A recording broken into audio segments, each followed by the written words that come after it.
Црните сообраќајни точки на два булевара во Штипте се решаваат со изградба на кружни текови. Урбанистите од секторот за урбанизам почнаа со изготовка на проекти за изградба на два кружни текови, и тоа на најфреквентните делови од градот.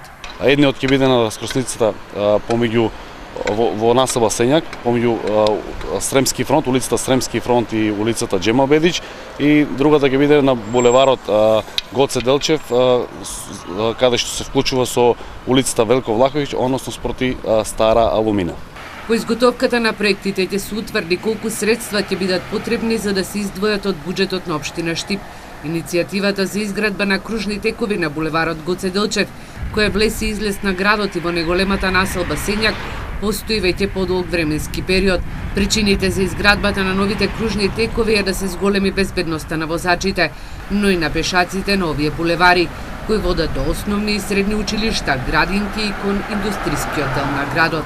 На тие два булевара, заедно и по евиденцијата од полициска станица МВР, имаме добиено статистика во која што најголем број на жртви се има, односно на жртви зборам како за пешаците, така и поголем дел на сообраќајни прекршоци, односно сообраќајки се имат случувано точно на овие две раскрсници, и се со цел за да се зголеми безбедноста, како што реков, се прават нови два проекта. По изработката на проектите, општината треба да добие градежно одобрение, пошто веднаш ќе почне изградбата на кружните текови.